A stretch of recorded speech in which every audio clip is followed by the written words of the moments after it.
Dikutip dari tribunnews.com, Kemenkes mengambil langkah proaktif dalam menangani kasus lonjakan gagal ginjal akut pada anak. Kemenkes dan BPOM terus berupaya untuk mencari tahu penyebab pasti penyakit misterius itu. Saat ini 91 obat terus diteliti oleh pihak terkait termasuk BPOM dan juga Kemenkes. Untuk itu, sebagai langkah pencegahan obat-obatan yang didaftar tersebut untuk sementara waktu dilarang untuk dikonsumsi. Menteri Kesehatan Republik Indonesia Budi Gunadi Sadikin menerangkan pihaknya mengambil kebijakan konservatif. Diungkapkan semua obat-obatan sirup memiliki probabilitas ada senyawa berbahaya. Berikut 91 daftar obat sirup yang diminum pasien gagal ginjal akut.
Oke, selamat pagi. Selamat ketemu kembali dengan Nescafe. Saya Gerus Gegen dan teman saya Sukendar Ahmad. Hari ini kita akan bahas mengenai isu yang lagi sekarang ya Pak ya, tentang efek obat sirup ya pada anak ya. Sirup. Mungkin udah beberapa minggu yang ke belakang ini sangat hot sekali, dan saya kira ini bisa kita dijadikan pelajaran ya, terutama dari sisi edukasi nakes ya Pak ya.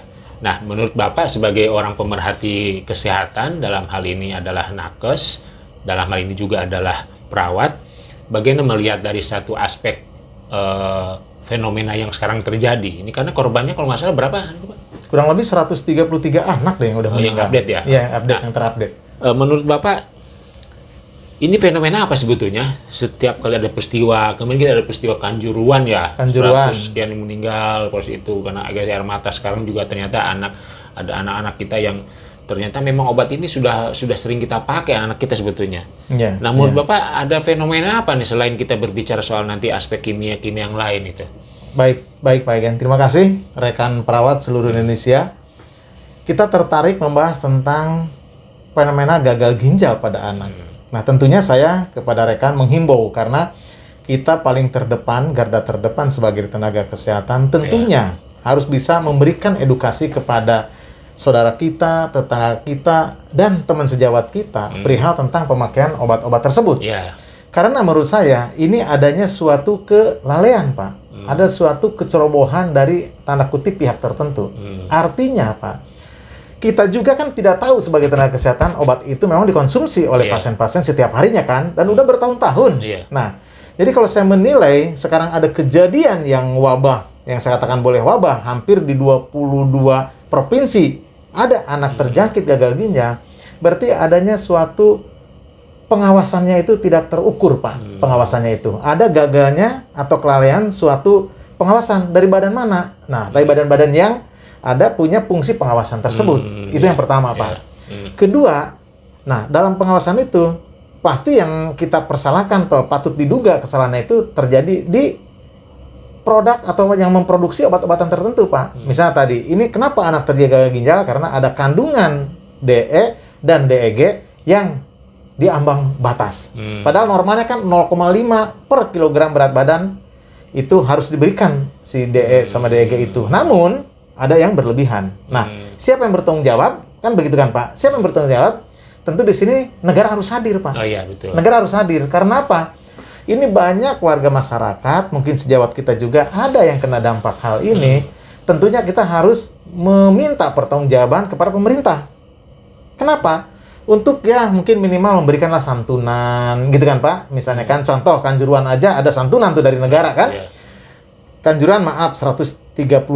Ini udah 133 panggil mendekati. Berarti kan ini ada suatu masyarakat awam yang tidak tahu adanya suatu faktor kelalaian, kesalahan yang mengakibatkan korban pada saudara-saudara yang punya anak di Indonesia ini, Pak. Ini menarik nih.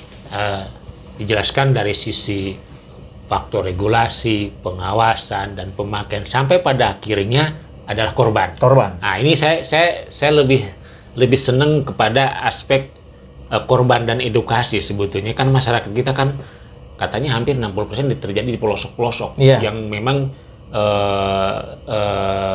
banyak sekali pemakaiannya ada di toko obat. Betul Pak, di warung-warung. Ya, warung-warung. Apalagi banyak kan di warung-warung. Ya, apalagi kalau kita lihat orang-orang yang sekarang kan lebih baik kalau sakit panas ini lebih baik beli obat ke warung dan memang murah. obat yang kebanyakan dikonsumsi kan obat seperti itu. Betul. Nah ini kan sebetulnya kan pemerintah juga memang harus bisa mengawasi ya edaran obat seperti itu ya. Nah, bagaimana dengan sikap kita nih perawat ketika misalnya lihat teman atau tetangga yang harusnya kita harus bersikap nih, Pak? Iya. Baik, Pak Gegen. Apakah kita langsung tegur atau bagaimana nih? Ya kepada sejawat kita ini khususnya perawat atau tenaga kesehatan lainnya, ada himbauan dari pemerintah bahwasanya sekarang dilarang katanya kan meminum yang obat berbentuk sirup. Nah, itu kan dari pemerintah, Pak. Saya yakin banyak juga saudara-saudara kita yang tidak tahu, Pak, himbauan itu. Ya minimal kita paling terdepan tadi memberitahukan juga sebagai edukator tersebut kepada masyarakat-masyarakat yang ada di samping kiri kanan, gitu kan, Pak. Jangan memberi obat lagi yang bentuknya sirup. Kan itu kan, Pak kan? Karena tadi mungkin maaf banyak saudara-saudara kita atau masyarakat kita di kampung yang sosial ekonominya yang masih rendah sehingga dia mampu membeli obat itu di warung, Pak. Karena apa? Kalau seyogianya dia itu berangkat ke dokter, Pak, misalnya ke dokter, belum biaya dokternya berapa, gitu kan, Pak, biaya konsultasinya, gitu kan, dan obatnya juga pasti dengan berbasic dokter kan otomatis mahal. Contoh aja misalnya Sanmol, kalau pakai resep dokter atau apa bisa aja lebih. Tapi kalau kita beli ke warung, ada juga kan sekarang di warung atau di apotek atau di mana Sanmol itu kan, Pak, karena itu udah barang bebas kan, mudah didapatkan, harga murah, sehingga masyarakat yang ada di sekitar kita mencari tadi yang terjangkau dan murah harganya. Banyak kan yang korban-korban itu seperti misalnya sekarang ada dari misalnya sirup Bodrexin, ada OBH atau apa. Jadi banyak-banyak yang obat-obat secara umum udah diketahui dan udah dikonsumsi setiap harinya oleh masyarakat tersebut, Bapak. Padahal itu produk obat yang sudah sekian puluh tahun yang lalu ya. Betul. Mungkin anak kita juga salah satunya menjadi konsumsi itu sebenarnya. Bisa termasuk kita, Pak. Iya. Termasuk kita mungkin kemarin waktu Covid, Pak, kita banyak juga minum OBH atau apa gitu kan.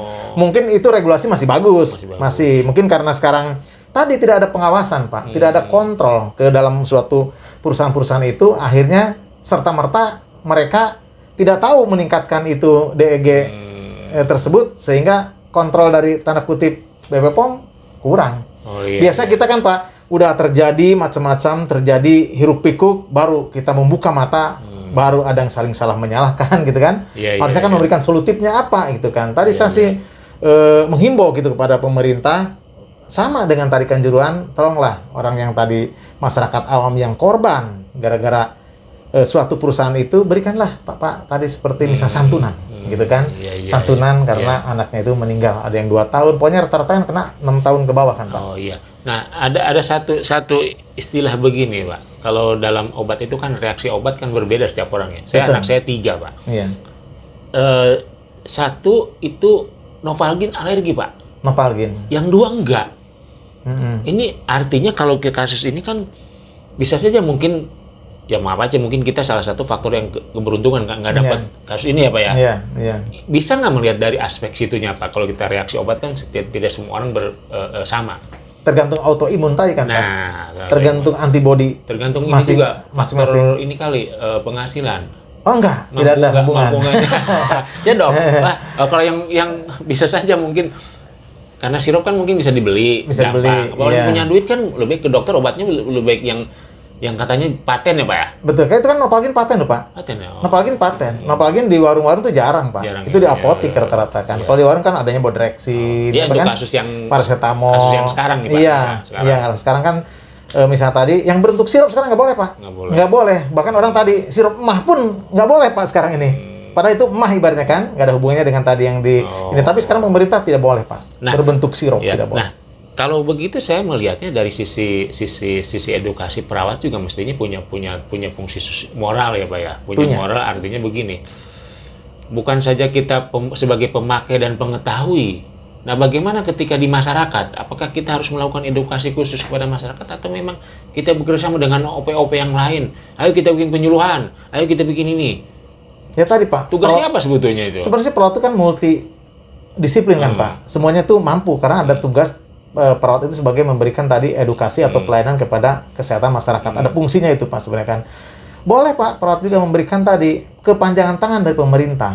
Itu pasti kan ada teman-teman kita yang di puskesmas, di daerah terpencil kan iya, Pak kan. betul, maksud saya. Itu ada aja kerjasamanya. Karena tidak serta-merta pengumuman dari suatu menteri mungkin nggak nyampe Pak ke bawahan, nggak nyampe ke masyarakat yang di pelosok. Tugasnya kita perawat-perawat yang ada di daerah terpencil itu Pak, untuk menyampaikan edukasi tersebut. Seperti misalnya tadi, hindari minum-minuman obat yang berbentuk sirup misalnya. Karena saya yakin sampai sekarang pun masih ada orang masih menjual sirup. Nah tadi balik lagi Pak, pengawasan tadi, nyampe nggak itu pengumuman itu kepada misalnya yang punya farmasi, yang punya apotek, kan belum tentu kan Pak, atau warung-warung gitu kan Pak. Jangan misal sampai kecolongan lagi korban-korban yang berikutnya. Minimal kita dan area kita mungkin ya Pak ya. Ya, sekeliling kita, kita terus keluarga, saudara, itu kan bisa namanya pesan berantai ya. Betul. Paling tidak sebelum Betul. kita Ruang lingkup kecil. sebelum kita terjun misalnya, kita kan nggak boleh juga kewenangan misalnya mensidak farmasi obat. Oh, tidak punya kewenangan Pak. Pak. Itu Tidak kan boleh. nggak punya. Wah, Tidak saya boleh. tahu nih. Kan nggak boleh kan? Tidak boleh. Polisi pun kalau nggak ada surat tugas nggak bisa Pak. Ini yang menjadi. Tapi saya lihat memang ini kalau saya lihat dari kejadian ini, kalau kita yang sudah berpengalaman di dunia kesehatan, yang Bapak udah 20 tahun, saya juga udah 20 tahun, rasanya kan apa ya? Iba ya. Kok bisa obat seperti yang selama ini yang kita konsumsi? Aduh, saya ingin kasih tahu nih bagaimana caranya. Tapi kan kita nggak punya kekuasaan seperti itu kan. Betul. Paling minimal tadi kan perawat edukasi. Nah, kalau saya ingin sedikit lagi mengenai, kita kan juga belajar yang namanya 8 benar ya Pak ya? Apa? 8 benar, ada yang 10 benar gitu kan Pak. Ada yang benar-benar semua ya? Ada yang benar salah juga ya? Nah ini kan, Bapak yang sebagai pemerhati kesehatan dan ada nggak nih korelasinya dengan misalnya 8 benar reaksi ini? Kita kan ini juga sebagai teman-teman, sebagai edukasi nih Pak. Secara kasat mata Pak, dalam kejadian ini kita tidak bisa berlakukan tadi 8 benar atau 10 benar di dalam dunia keperawatan, dunia kesehatan. Nggak bisa. Karena ini ibaratnya apa? Kejadian yang sporadik, kejadian di masyarakat yang tadi kandungan DE sama DEG tersebut yang ada di obat, kita tidak tahu obat apa aja sih. Kita sekarang berbuka mata karena tahu dalam suatu berita rilis ada tadi 112 macam obat itu, baru kita bacakan, hah? Ini obat ini bisa contohkan. Saya sebutin aja karena ada Milanta. Kita kan kaget Pak. Gitu kan, itu kan obat emah. Itu kan tidak boleh juga misalnya kan Pak. Misalnya contoh Sanmol, nggak boleh juga. Obat batuk tadi misalnya Plurin, kan nggak boleh juga. Kan kaget. Sedangkan itu kan ibaratnya anak kita mungkin cocok Pak obat-obat tersebut. Tapi kan begitu lihat, kaget juga kan. Terus kita mau minum obat apa kalau anak itu? Nah tadi disarankan kan sekarang berbentuk tablet dulu Pak. Berbentuk tablet dulu. Nah, sekarang tablet dengan dasar apa namanya, obat yang sama boleh nggak tuh? kalau tablet kan sekarang boleh Pak. Boleh. Contoh misal obat panasnya Nggak ada misalnya anggaplah nggak ada paracetamol. campuran Karena ya? nggak ada campuran. Oh, itu yang menjadi. Nggak ada campuran. Kalau yang sirup-sirup kan ada campuran, Nah. gitu kan. Makanya kita yang bisa sekarang prihatin, turut berbelasungkawa, gitu kan. Turut prihatin Pak atas kejadian ini kan, karena saudara-saudara kita, adik-adik kita yang masih tadi umurnya 6 tahun, ke bawah jadi korban seperti gagal ginjal akut tersebut, Bapak. Ini luar biasa nih teman-teman. Ini lagi-lagi kalau kita bahas ini tidak akan pernah habis waktunya. Dan ini saya kira teman-teman inti sehari-hari ini kita belajar dari apa yang sudah kita baca dan sudah kita dengar beberapa kejadian yang sungguh banyak memakan korban. Ya, hari ini kita juga sudah banyak bahas mengenai itu, tapi intinya bahwa kita sebagai nakes, sebagai perawat punya tanggung jawab sosial dan tanggung jawab moral. Bagaimana kita menyampaikan pesan-pesan moral itu kepada teman-teman di sekeliling kita paling tidak ya Pak. Jadi dari Pak Kendra sudah jelaskan dari sisi aspek obatnya, sisi regulasinya, meskipun tidak sedetail, tapi saya kira itu punya ranah yang lain lagi ya Pak. Oke teman-teman, terima kasih Pak Kendra. Sama-sama. Luar biasa informasi dan semoga ini bermanfaat bagi teman-teman tetap perawat, nakes, supaya tetap kita jaga kesehatan, prokes, pandemik belum selesai teman-teman, tetap jaga dan salam kompak, merdeka.